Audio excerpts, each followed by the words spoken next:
قصہ ایک بھیڑیے کا۔ ڈاکٹر جمیل جالبی ایک دفعہ کا ذکر ہے کہ چاندنی رات میں ایک دبلے پتلے سوکھے مارے بھوکے بھیڑیے کی ایک خوب کھائے پیے موٹے تازے کتے سے ملاقات ہوئی۔ دعا سلام کے بعد بھیڑیے نے اس سے پوچھا، اے دوست، تو خوب تر و تازہ دکھائی دیتا ہے۔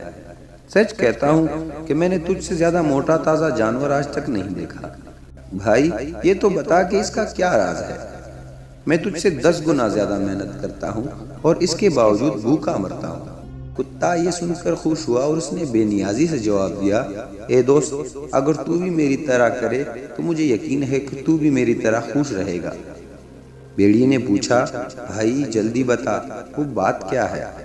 کتے نے جواب دیا، تو بھی میری طرح رات کو گھر کی چوکیداری کر اور چوروں کو گھر میں نہ گھسنے دے۔ بس یہی کام ہے؟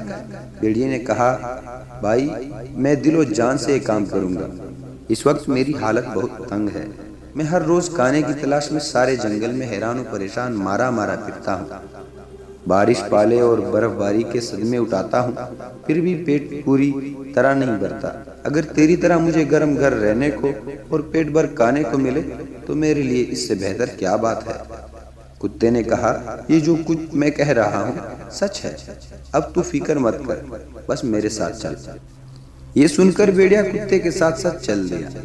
ابھی وہ کچھ دور ہی گئے تھے کہ بھیڑیے کی نظر کتے کے گلے پر پڑے ہوئے اس نشان پر پڑی جو گلے کے پٹے سے پڑ گیا تھا۔ بھیڑیے نے پوچھا، اے دوست، تیرے گلے کے چاروں طرف یہ کیا نشان ہے؟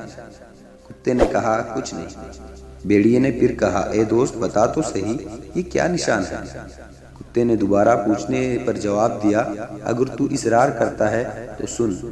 میں چونکہ درندہ صفت ہوں، دن کو میرے گلے میں پٹا ڈال کر وہ باندھ دیتے ہیں تاکہ میں سور ہوں اور کسی کو نہ کاٹوں، اور رات کو پٹا کھول کر چھوڑ دیتے ہیں تاکہ میں چوکیداری کروں اور جدھر میرا دل چاہے جاؤں۔ رات کو کھانے کے بعد میرا مالک میرے لیے ہڈیوں اور گوشت سے تیار کیا ہوا راتب میرے سامنے ڈالتا ہے، اور بچوں سے جو کھانا بچ جاتا ہے وہ سب بھی میرے سامنے ڈال دیتا ہے۔ گھر کا ہر آدمی مجھ سے پیار کرتا ہے۔ جمع الخاطر رکھ، یہی سلوک جو میرے ساتھ کیا جاتا ہے وہی تیرے ساتھ ہوگا۔ یہ سن کر بھیڑیا رک گیا۔ کتے نے کہا، چلو چلو، کیا سوچتے ہو؟ بھیڑیے نے کہا، اے دوست، مجھے تو بس معاف کرو۔ یہ خوشی اور آرام تجھے ہی مبارک ہو۔ میرے لیے تو آزادی ہی سب سے بڑی نعمت ہے۔ جہاں تو نے بتایا اس طرح اگر کوئی مجھے بادشاہ بھی بنا دے تو مجھے قبول نہیں۔ یہ کہہ کر بھیڑیا پلٹا اور تیزی سے دوڑتا ہوا جنگل کی طرف چل دیا۔ بہت شکریہ۔